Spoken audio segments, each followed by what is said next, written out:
के इतिहास में क्या एक नया अध्याय लिखा जाने वाला है। 294 सीटों वाली विधानसभा, महीनों का धुआंधार प्रचार, वार पलटवार और अब नतीजों की घड़ी।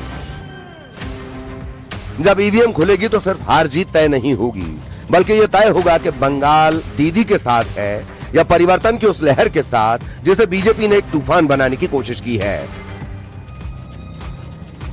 लंबे समय से बंगाल में परिवर्तन की जो लहर दिख रही थी, कल पहले चरण के मतदान ने उस पर मोहर लगा दी है। कल बीजेपी के पक्ष में जो समर्थन दिखा है, उसने बीजेपी की विजय का शंखनाद कर दिया है। जिस बंगाल में टीएमसी ने लोकतंत्र के मंदिर को कुचल दिया था,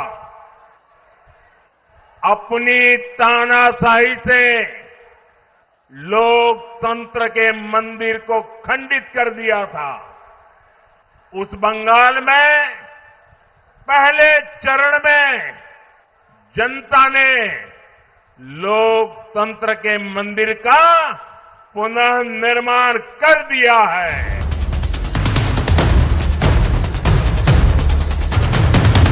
क्या इस बार वाकई कोलकाता के राइटर्स बिल्डिंग पर भगवा लहराएगा? बीजेपी ने इस चुनाव में अपनी पूरी ताकत झोंकी। प्रधानमंत्री मोदी का चेहरा और विकास का विजन, अमित शाह की जमीनी चुनावी रणनीति और योगी आदित्यनाथ का प्रखर हिंदुत्व और जीरो टॉलरेंस वाला अंदाज, ये बीजेपी के वो तीन स्तंभ रहे हैं जिन्होंने टीएमसी के गढ़ में सेंध लगाने की मजबूत कोशिश की है। अमित शाह ने बूथ स्तर पर पन्ना प्रमुखों की जो फौज तैयार की, उसने टीएमसी के सांगठनिक ढांचे को सीधी चुनौती दी है। वहीं योगी आदित्यनाथ की रैलियों में उमड़ी भीड़ ने यह संकेत दिया कि बंगाल के एक बड़े वर्ग में कठोर शासन और सुरक्षा जैसे मुद्दों को लेकर जबरदस्त आकर्षण है। बीजेपी का तीखा वार सिर्फ भाषणों तक सीमित नहीं था, बल्कि उन्होंने भ्रष्टाचार और संदेश खाली जैसी घटनाओं को जन आंदोलन में बदल दिया।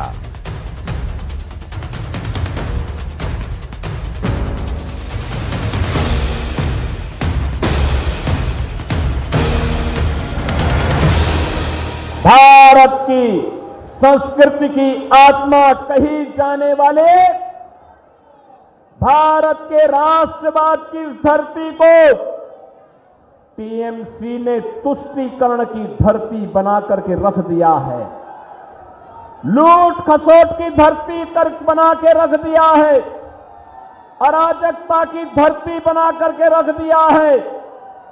बहनों और भाइयों, हम आपका आह्वान करने के लिए इसीलिए आए हैं, जैसे आज बंगाल में चल रहा है जो अराजकता है, जो गुंडागिर्दी है, यही गुंडागिर्दी, इसी प्रकार की अराजकता, इसी प्रकार की अव्यवस्था आज से 8 वर्ष 9 वर्ष पहले उत्तर प्रदेश में भी थी।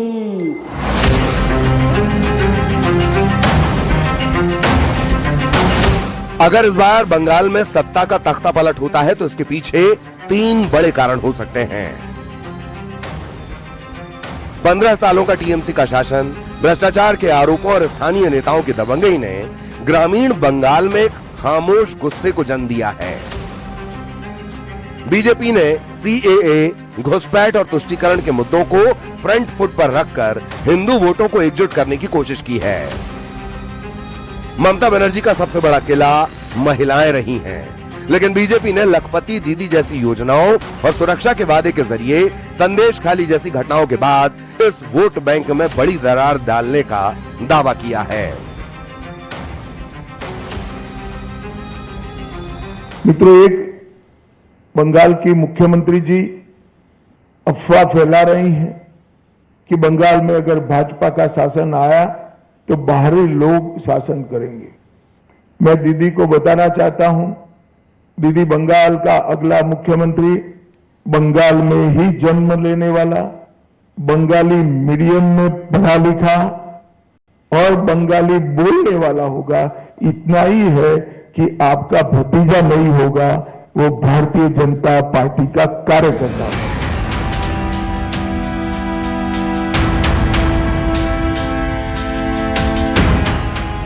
अगर बीजेपी इस बार बंगाल फतह करती है तो यह भारतीय राजनीति की सबसे बड़ी जीत मानी जाएगी। यह साबित करेगा कि बीजेपी अब सिर्फ हिंदी पट्टी की पार्टी नहीं बल्कि पूर्वी भारत की भी सबसे बड़ी शक्ति है। एग्जिट पोल तो कांग्रेस को आईना दिखा रही है। कांग्रेस जैसे देश में गायब हो रही, अब उनके साथ जो जो कांग्रेस में गए उनका भी सूखा साफ हो रहा है। जैसे डूबती नाव में जो बैठता है उसका सबका अंत क्या होता है, ये हाल कांग्रेस का है। लेकिन मैं समझता हूँ कि कोई बात नहीं, ये तो जैसी जैसी करनी वैसी करनी। हम उम्मीद करेंगे यशस्वी प्रधानमंत्री के नेतृत्व में जैसे देश आगे बढ़ रहा है। 2029 के लोकसभा चुनाव के लिए बीजेपी को एक अजेय बढ़त मिल जाएगी। ये ममता बनर्जी के राष्ट्रीय विकल्प बनने के सपनों पर विराम लगा सकता है और क्षेत्रीय दलों के लिए एक बड़ा संदेश होगा कि सिर्फ स्थानीय पहचान के दम पर चुनाव जीतना अब कठिन है। पश्चिम बंगाल और आसाम में निश्चित रूप से भारतीय जनता पार्टी की स्पष्ट बहुमत की सरकार बन रही है और बाकी 2 राज्यों में भी एनडीए को बहुत अच्छी सफलता मिलने वाली है। और इन प्रदेशों के चुनाव में हमारे प्रदेश से भी बहुत सारे कार्यकर्ता गए थे, उनका भी बहुत बहुत धन्यवाद है। और निश्चित रूप से पश्चिम बंगाल में इस बार परिवर्तन होगा।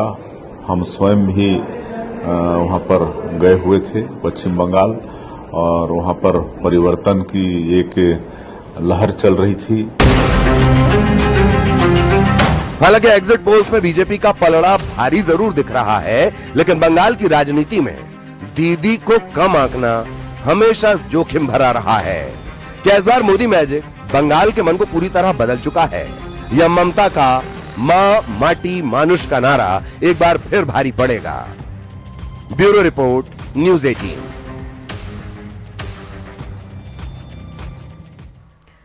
बंगाल, असम, तमिलनाडु, पुडुचेरी और केरल में वोटों की गिनती शुरू होने वाली है। सबसे ज्यादा नजर बंगाल और असम में है। राजनीतिक दलों के साथ न्यूज 18 भी तैयार है।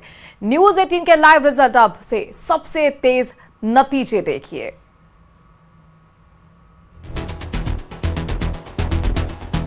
बस थोड़ा और इंतजार, फिर देश के राज्यों में हुए चुनाव को लेकर काउंटिंग शुरू होने वाली है। बंगाल, असम, तमिलनाडु, पुडुचेरी और केरलम में वोटों की गिनती शुरू होने वाली है। सबसे ज्यादा नजर बंगाल और असम पर है, क्योंकि असम में बीजेपी जीत की हैट्रिक लगाने के लिए तैयार है, तो बंगाल में पहली बार बीजेपी की सरकार बन सकती है। राजनीतिक दलों के साथ न्यूज 18 भी तैयार है। न्यूज 18 के लाइव रिजल्ट हब से सबसे तेज नतीजे देखिए। न्यूज 18 के लाइव रिजल्ट हब से 5 राज्यों के हर सीट की सबसे पहले और सटीक जानकारी मिलेगी। 5 राज्यों में विधानसभा चुनाव के नतीजे आने हैं। इंतजार की घड़ियां खत्म होने वाली है।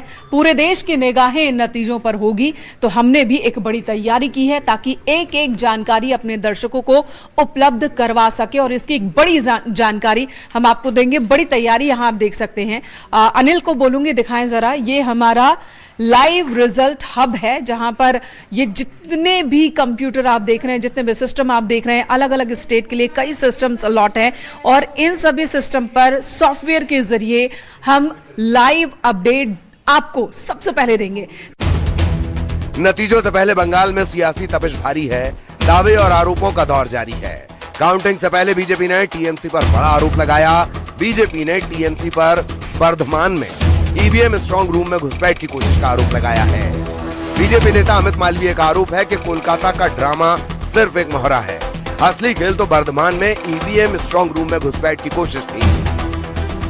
उधर सीएम ममता ने दावा किया कि टीएमसी 200 से ज्यादा सीटें जीत रही है। ममता ने साफ कहा कि जब तक मैं न कहूं, काउंटिंग एजेंट डटे रहे। काउंटिंग एजेंट मतगणना केंद्रों को न छोड़ें। অনেকগুলো জায়গায় সিআরপিএফ খুবই বন্ধ হয়েছে, আমাদের ছেলেদের খুবই মার ধরবে। তা সত্ত্বেও আমরা আশাবাদী যে কুম্বান্ডিপকে আমরা ক্রস করবো। कुल मिलाकर 5 राज्यों के चुनावी नतीजों पर सबकी नजर है। राजनीतिक दलों और उम्मीदवारों की धड़कनें तेज हैं। सबकी नजरें जनता के फैसले पर हैं जो ईवीएम में कैद है। Bureau report, news 18।